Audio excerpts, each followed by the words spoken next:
Goeiedag, good day, fellow South Africans and citizens of the world. And yet, the ANC government are coming after a pension fund near you. You know, they can actually do that legally. And the stripping of pension funds to repay the corruption and the maladministration of ANC cadres has begun with Eskom. And at this stage, it's the Government Employees Pension Fund, or GEPF, which are in focus to the tune of over 250 billion rand. And there's a very interesting insight into this whole corruption saga. I mean, it kind of explains to you why this whole ANC government is just so corrupt. It is just absolutely extraordinary. Okay, the crux of this video is to consider the financial impact of the proposed action to divert 254 billion rand from the Government Employment or Employees Pension Fund, or GEPF, to Eskom to keep it afloat. It does not discuss whether the government has a legal right to expropriate 254 billion rand from the assets of the fund. After all, the assets belong to the members of the fund. But they're just being totally sidelined. Adam Stemmet, spokesperson for the Association of Monitoring and Advocacy of Government Pensions, recently asserted that Treasury has no legal right to change the GEPF's investment policy, nor does it have the large amounts belonging to the GEPF at its disposal to use at will to bail out state-owned enterprises, other organizations and entities. But don't let that get in the way, please. The members owners of the GEPF clearly have a say in such matters.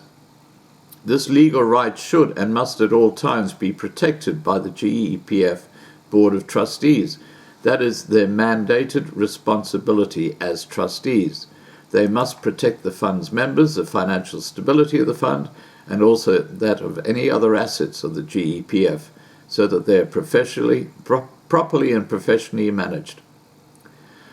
The Public Investment Corporation, or PIC, manages 83% of the GEPF assets in the form of equity, bonds, money market instruments, and property portfolios.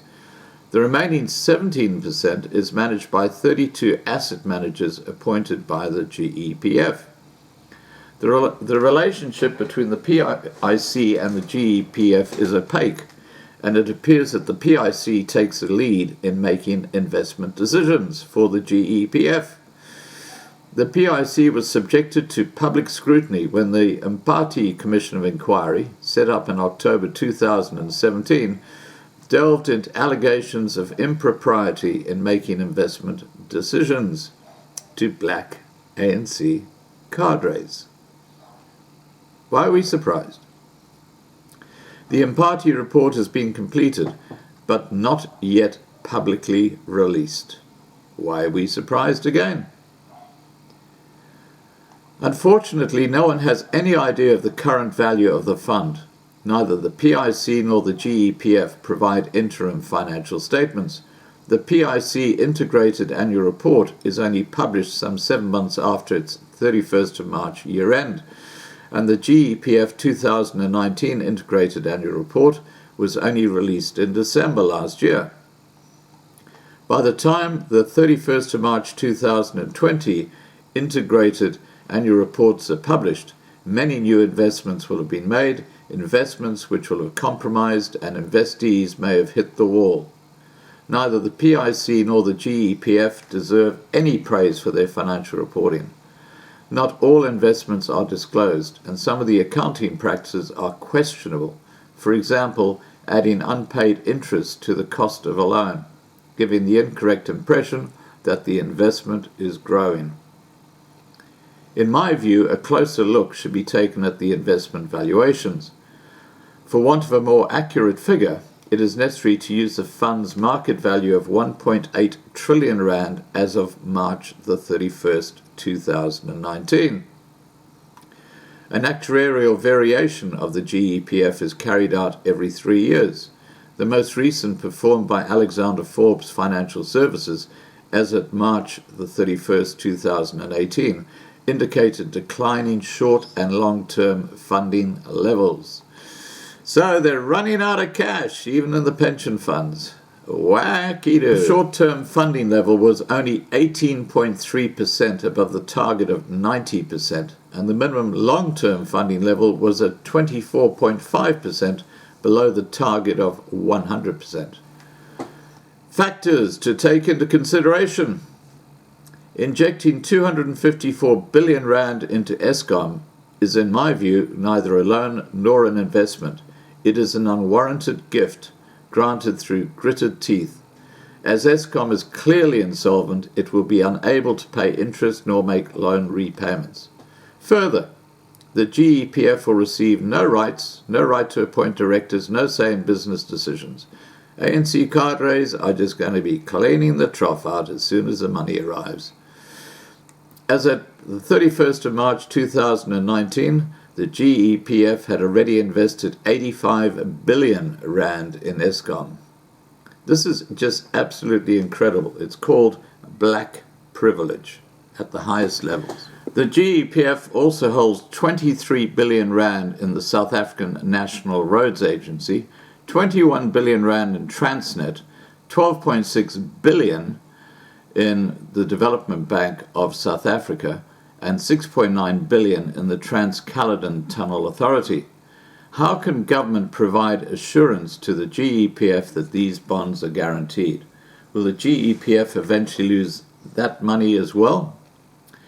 Taking 254 billion rand out of 1.8 trillion amounts to a massive 14.1% haircut. That's going to impact on the money that can be paid back in pensions to the tune of about 14%. So let's say, for example, that you're getting 114 rand, just as a hypothetical figure, per month from the GEPF. You're down to 100 rand, just like that, because of the money going to Eskom. Good one. Great investment, guys. Great investment. Really good for the people who've actually put their money into the pension fund. Anyway, let's continue. As at the 31st of March 2019, the GEPF had 29 billion rand in cash and cash equivalents.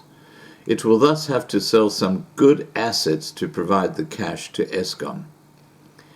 In my view, the 254 billion rand cash injection into Eskom cannot be classified as an investment and will immediately deplete the assets in the fund. Working on the basis of an asset value of 1.8 trillion rand, my rough non-actuarial calculation indicates that the 254 billion rand haircut will cause the fund's long-term funding level to drop to 64.9%, where its minimum funding level target is 100%, and the short-term funding level will only be 1.6% above the minimum 90% level. This latest threatened action is a red flag to the rating agencies. Remember Moody's? Junk status for the rand? Whew. Anyway, it is a clear indication that the government has no money and will take, divert and expropriate when needed. And we have been warned. The first port of call is a sitting duck of the corruption fallout, the GEPF, the Government Employees Pension Fund. So, if you have a pension fund in South Africa, hold on to the bucking horse because it's coming your way. Alright guys, please remember to subscribe to be kept informed. Ring the bell for the updates. Please like this video, please share this video, and above all, please stay safe.